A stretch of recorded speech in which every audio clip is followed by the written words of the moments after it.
श्री गणेशं शिवं दुर्गा विष्णु सूर्यं च शारदां माता पितरं गुरुन् नत्वा ततो जयम् उदीरयेत्।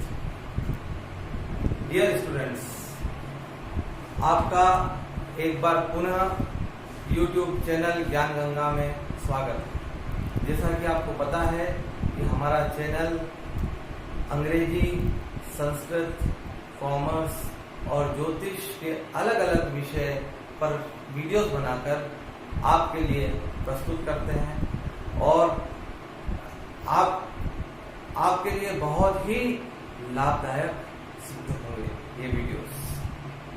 आज जिस विषय को लेकर मैं आया हूं वो है अलंकार।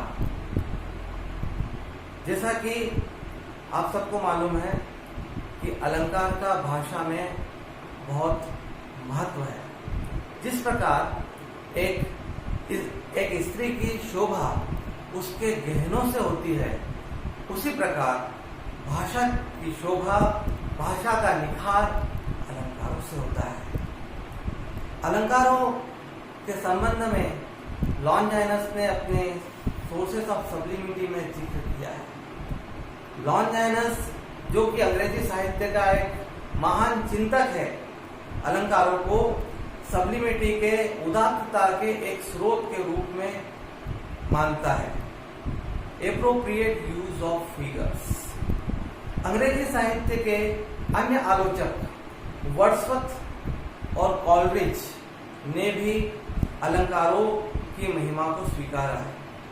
वर्ड्सवर्थ जहां अलंकारों का उपयोग काव्य लिखने के, कविता लिखने के बाद में figures of speech can be super added, ऐसा वर्ड्सवर्थ का कहना है। जबकि कॉलरिज स्वाभाविक रूप से अलंकारों को कविता में आने देना चाहता है। कॉलरिज के अनुसार अलंकार कविता में स्वाभाविक रूप से आना चाहिए, कृत्रिम रूप से नहीं। उससे भाषा की, साहित्य की स्वाभाविकता समाप्त होती है।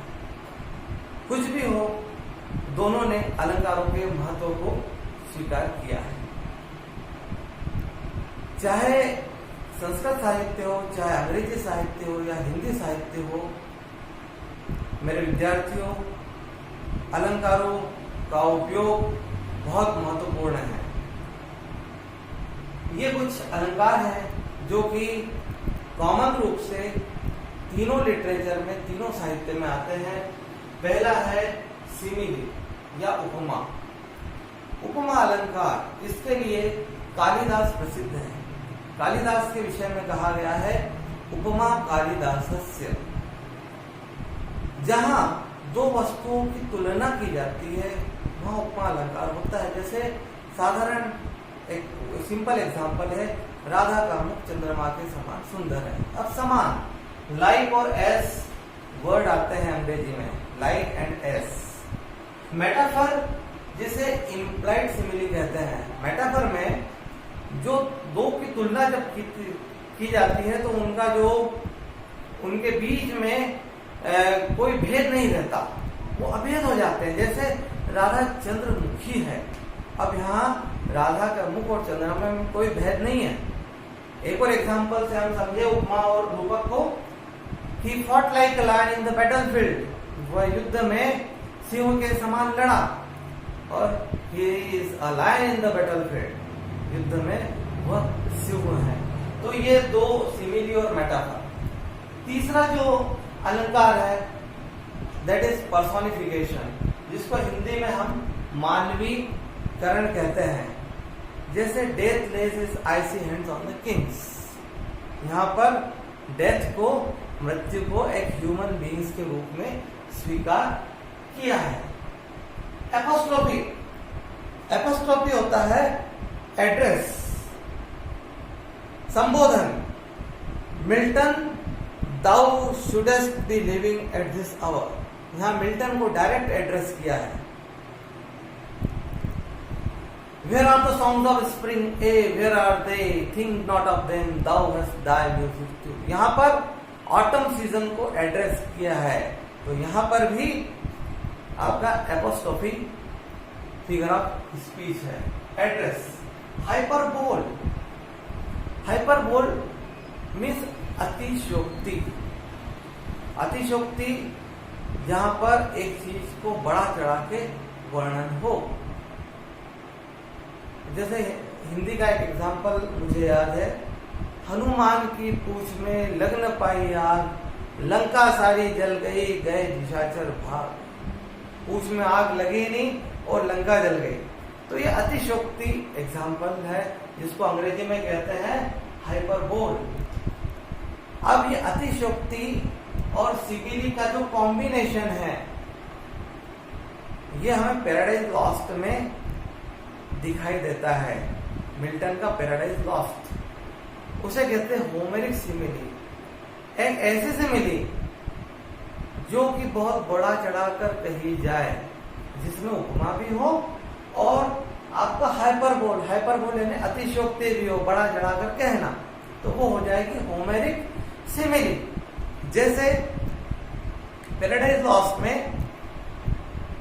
एक सी बीस्ट लेविथियन का जिक्र है। तो वो लेविथियन इतना बड़ा है कि उस पर शिप आके लैंड कर जाते हैं और समझ नहीं पाते कि वो मॉन्स्टर है या आइलैंड है, वो इतना बड़ा है। जैसे सेटन का भाला इतना बड़ा है कि जो बांस, जो वहां पे एक ट्री है, वो उससे भी लंबा है। शील्ड उसकी इतनी बड़ी है कि दूर से देखते हैं तो वो ऐसा लगता है कि वो जैसे चंद्रमा हो। तो यहां पर मिल्टन ने क्या किया है, एक ही सिमिली को बढ़ा चढ़ाकर कहा है। जैसे एक हिंदी में जो एक गीत है 1942 लव स्टोरी, उसमें क्या है, सिमिली, लगातार सिमिली। एक लड़की को देखा तो ऐसा लगा जैसे जैसे जैसे जैसे करके, उसमें क्या है, सिमिलीज, उपमा अलंकार की झड़ी है। Right of similes, right of metaphors, right of metaphors, metaphors यानी मेटाफर्स की झड़ी। मेटाफर्स की झड़ी चार्ल्स लैम का एक ऐसे है, पुअर रिलेशंस, उसमें हमें मेटाफर्स की झड़ी। Poor relations is like a frog in your chamber, a mole in your ointment, a beggar at your door। इस टाइप से poor relations क्या होते हैं ये बताया है। तो ये भी अपने आप में बहुत अच्छा ऐसे है poor relations, जो कि एक गरीब रिश्तेदार की एक शहर में क्या कद्र होती है, क्या इज्जत होती है, उसके बारे में चार्ल्स लैम ने हमें बताया है। तो हम थे हाइपरबोल पर। हाइपरबोल के बाद 3 अलंकार हैं जो एक साथ आते हैं, ओनोमोटोपी, ऑक्सीमोरन, एंटीथेसिस एंड पैराडॉक्स। ये तीनों एक जैसे हैं, इसलिए मैंने एक साथ बोर्ड पर इन्हें लिखा है, oxymoron, antithesis and paradox. Oxymoron जहां पर 2 निगेटिव वर्ड्स एक साथ आते हैं, जैसे आइडली बिजी। अब आइडली बिजी कैसे हो सकता है, आइडल, आलसी और बिजी। बिजी व्यक्ति कभी आइडल नहीं हो सकता, पर आइडली बिजी। तो इस टाइप से ऑक्सीमोरन। एंटीथेसिस, एंटीथेसिस में 2 अपोजिट स्टेटमेंट होता है। God main proposes, God dispossess. Main propose करता है, गॉड डिस्पोज करता है, उसे नकार देता है। Then paradox. पैराडॉक्स एक विपरीत वाक्य है जो संभव नहीं है, जैसे मृत्यु के बाद जीवन संभव नहीं है, पर कहा गया है कि पैट्रियट लिव्स आफ्टर डेथ।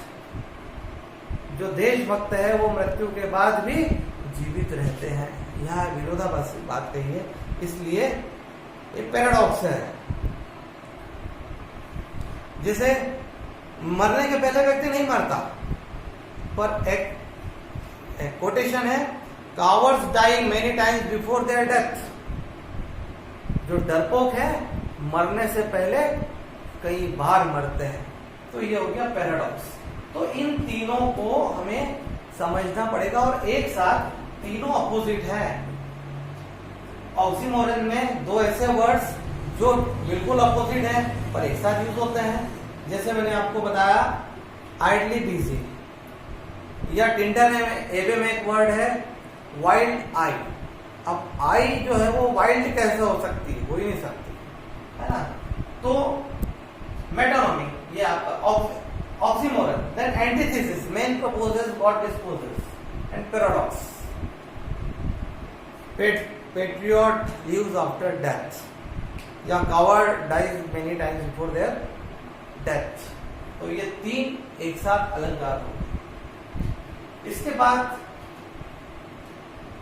जो दो अलंकार हैं जो एक साथ पढ़े जाते हैं, that is metonymy and synecdoche. Metonymy and synecdoche. तो मेटोनॉमी में है the name of some person और थिंग फॉर अनदर मेन और थिंग।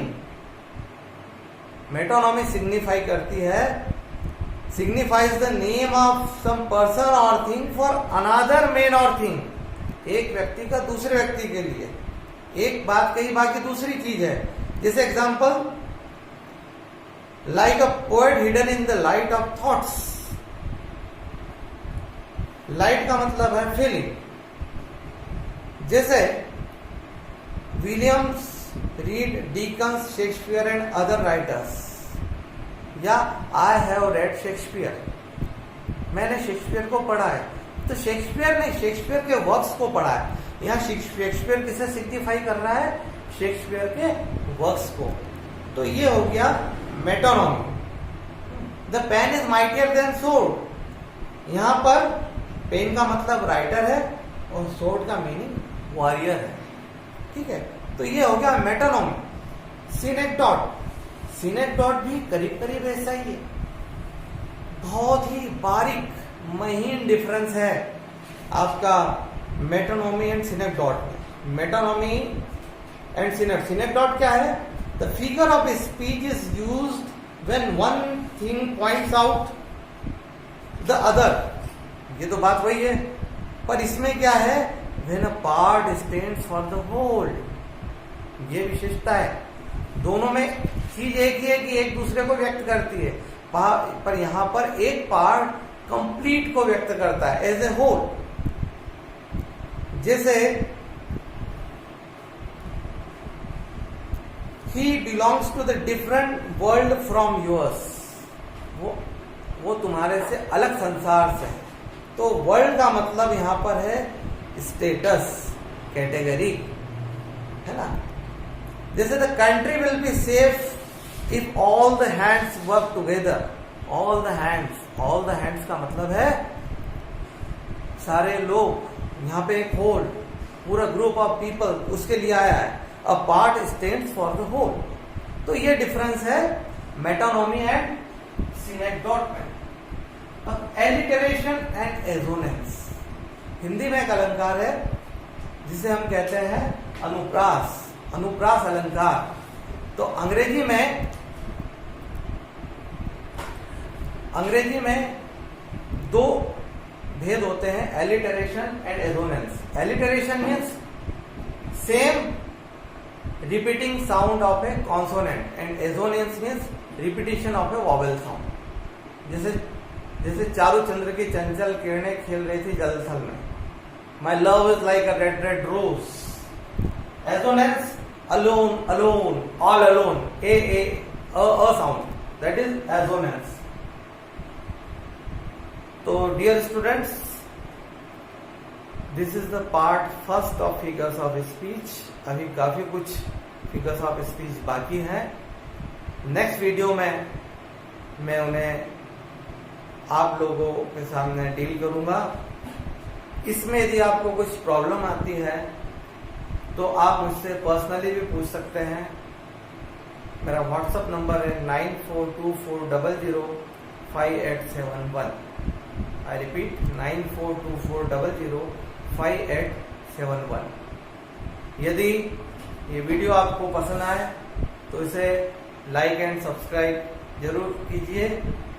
तब तक गुड बाय।